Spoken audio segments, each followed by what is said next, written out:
ऐसी उस ताकत से जो महिलाओं को आगे नहीं आने दे रही है। लड़ सकती हूँ हर ऐसे व्यक्ति से जो आज महिलाओं के उत्पीड़न और बलात्कार में ऐसे बलात्कारियों को संरक्षण दे रहे हैं। लड़ सकती हूँ हर बच्ची के अधिकार के लिए जो आज शिक्षा से वंचित है।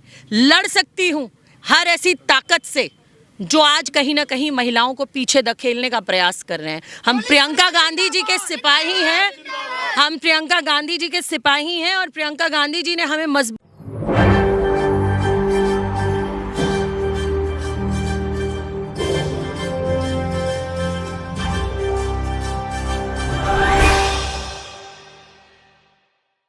नमस्कार, मैं हूं राहुल शर्मा। आप देख रहे हैं एसपी न्यूज। स्वागत है आप सभी का हमारे इस खास प्रोग्राम में। और प्रोग्राम की शुरुआत उत्तर प्रदेश से। कौन होगा उत्तर प्रदेश का किंग और किसके हाथ में आएगी उत्तर प्रदेश की कमान? जी हाँ, ये सवाल जनता के मन में भी है, ये सवाल राजनीतिक पार्टी के नेताओं के मन में भी है। लेकिन आज हम विस्तार से बताएंगे कि आखिरकार उत्तर प्रदेश की जनता के मन में चल क्या रहा है और 10 तारीख को जो नतीजे आने वाले हैं वो किसके पक्ष में होंगे। लेकिन उससे पहले आपको समझना पड़ेगा कि उत्तर प्रदेश में 4 चरण तक जो वोटिंग हुई है वो किसके समर्थन में वोटिंग हुई है और किसको फायदा मिल रहा है। दरअसल अभी तक उत्तर प्रदेश में 4 चरणों के मतदान संपन्न हो चुके हैं और चारों चरणों के मतदान में बीजेपी को बहुत बड़ा नुकसान हो रहा है। खबर तो ये भी सामने आई है कि उत्तर प्रदेश के 4 चरणों से ये साफ हो चुका है कि जनता का फैसला क्या है। यानी कि जनता मन बना चुकी है कि इस बार उत्तर प्रदेश के मुख्यमंत्री योगी आदित्यनाथ को सत्ता से बाहर निकाल कर रहना है, क्योंकि योगी सरकार ने पूरे 5 साल केवल नाम बदलने का काम किया है। रेलवे स्टेशन का नाम बदलते हैं, इसके अलावा स्कूलों का नाम बदलते हैं। नाम बदलने के अलावा योगी सरकार ने बेरोजगारी पर ध्यान नहीं दिया। योगी सरकार ने स्वास्थ्य और शिक्षा जैसे मुद्दों पर भी ध्यान नहीं दिया। उत्तर प्रदेश की जनता चीखती चिल्लाती रह गई, लेकिन सरकार के कान पर जू नहीं रहेगी। लेकिन आज वक्त किसका है ये समझना भी बहुत ज्यादा जरूरी है। आज वक्त जनता का है, जिसे जनता की ताकत कहते हैं। ये चुनाव का समय है और चुनाव के समय जनता बहुत समझदारी के साथ वोट कर रही है। उत्तर प्रदेश की जनता के दिल में चल रहा है कि इस बार नई सरकार को मौका दिया जाए, नई पार्टी को मौका दिया जाए। वो पार्टी जो इतिहास को बदल दे, वो पार्टी जो उत्तर प्रदेश का विकास करे, वो पार्टी जो उत्तर प्रदेश के युवाओं को, नौजवानों को रोजगार दे, वो पार्टी जो किसानों की परेशानी को समझे। अगर वो पार्टी कोई और है तो वो पार्टी है या तो समाजवादी पार्टी या कांग्रेस पार्टी। यानी कि जनता मन बना चुकी है कि इस बार विपक्ष को खुलकर वोट करना है। और इस बार अगर सत्ता की बात करें तो 2 चेहरों का नाम सबसे ऊपर है। पहला तो अखिलेश यादव और दूसरा कांग्रेस पार्टी महासचिव प्रियंका गांधी का। यानी कि पार्टी के तमाम नेताओं से हमारी बातचीत भी होती है, जिसमें वो ये कह रहे हैं कि पहले नंबर पर अखिलेश यादव का नाम शामिल है। हालांकि कांग्रेस तीसरे पायदान पर है, लेकिन जनता सबसे ज्यादा अखिलेश यादव को पसंद कर रही है। यानी कि ये देखा जा रहा है कि अखिलेश यादव साइकिल पर सवार होकर सत्ता तक पहुंचने की पूरी कोशिश तो कर रहे हैं, लेकिन क्या उनकी कोशिश कामयाब हो पाएगी? 10 तारीख बहुत कुछ इशारा कर रही है। 10 तारीख को जो नतीजे आएंगे इसका फर्क उत्तर प्रदेश पर ही नहीं पड़ेगा। इसका फर्क कहां पड़ेगा ये ध्यान से सुनिएगा। इसका फर्क अगर पड़ेगा तो गुजरात चुनाव पर पड़ेगा, हिमाचल के चुनाव पर पड़ेगा, जी हाँ, दिल्ली के विधानसभा चुनाव पर पड़ेगा, साल 2024 का लोकसभा चुनाव वहां पर पड़ेगा।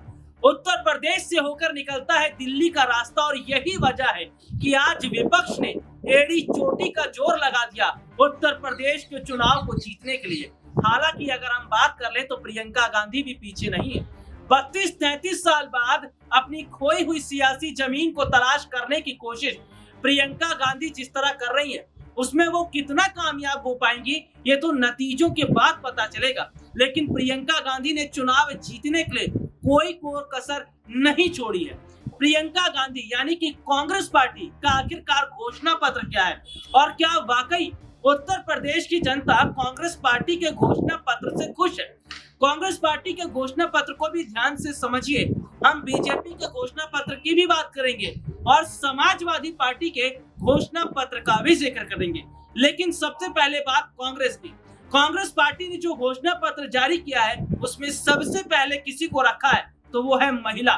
प्रियंका गांधी ने 40% महिलाओं को टिकट देकर ही बता दिया था कि कांग्रेस पार्टी आज महिलाओं को आगे बढ़ाकर ही रहेगी।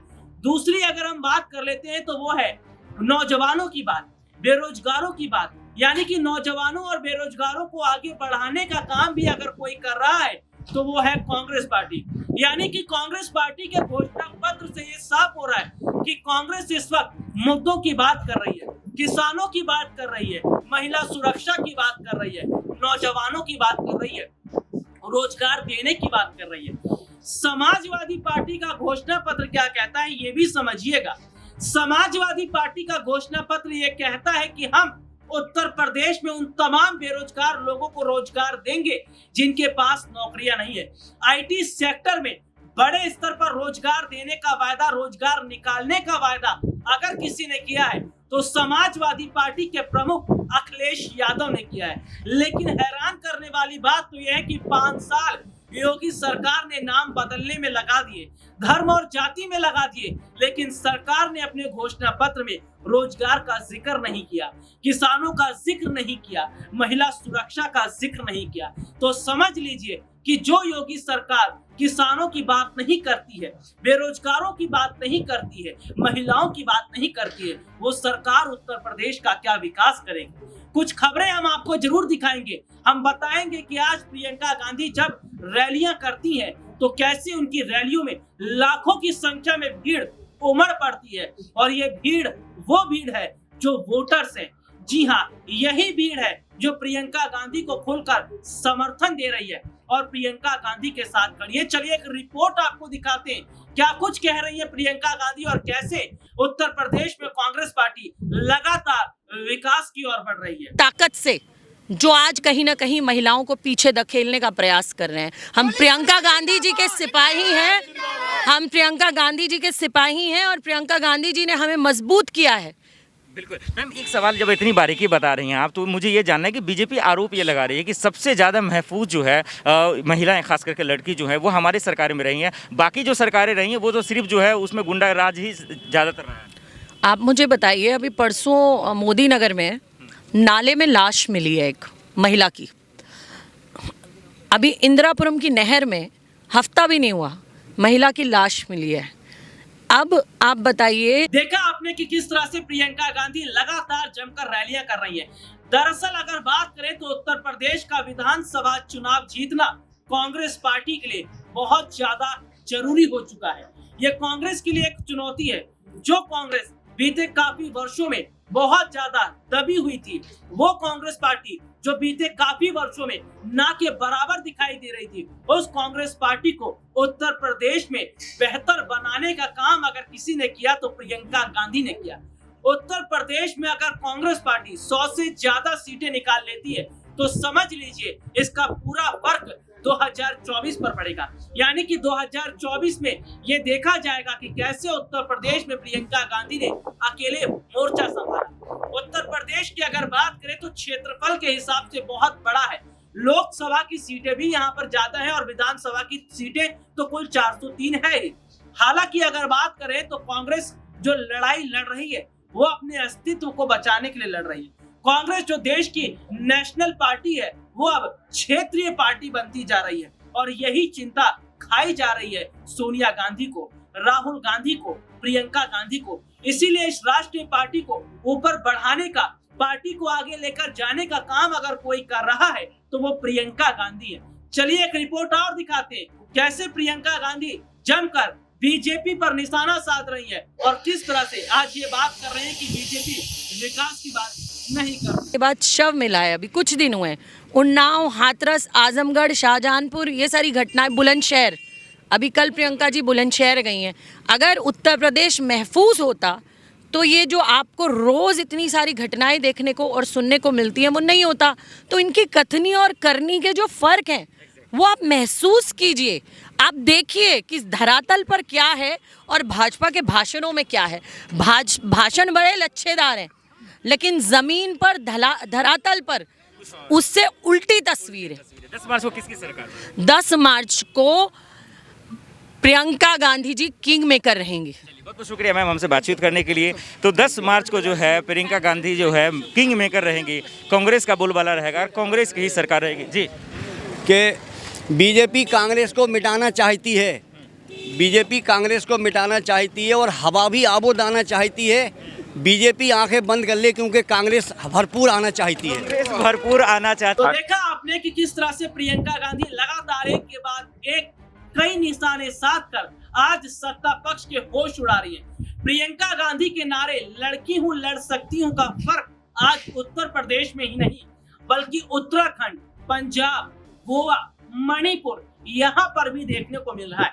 प्रियंका गांधी के इस नारे से आज महिलाओं को बहुत बड़ा हौसला भी मिला है। प्रियंका गांधी के इस नारे ने यह बता दिया है कि अगर हम महिलाओं की बात करते हैं तो उन्हें आगे भी बढ़ाते हैं, अगर हम युवाओं की बात करते हैं तो उन्हें आगे भी बढ़ाते हैं, और अगर बेरोजगारों की बात करते हैं तो उन्हें भी आगे बढ़ाते हैं। क्या कांग्रेस पार्टी जिन नीतियों पर चल रही है, कांग्रेस पार्टी जो रणनीति बना रही है, क्या ये रणनीतियां कांग्रेस के लिए बेहतर साबित होंगी? ये वक्त तय करेगा। और तमाम खबरों के लिए बने रहिए SPN 9 न्यूज के साथ, क्योंकि SPN 9 न्यूज चुनावी खबरों की एक एक अपडेट आप तक पहुंचा रहा है। ग्राउंड जीरो से हमारे सहयोगी लगातार खबरों को कवर कर रहे हैं और बता रहे हैं कि क्या कुछ हाल है उत्तर प्रदेश का। तो आज के लिए मुझे इजाजत दीजिए, नमस्कार।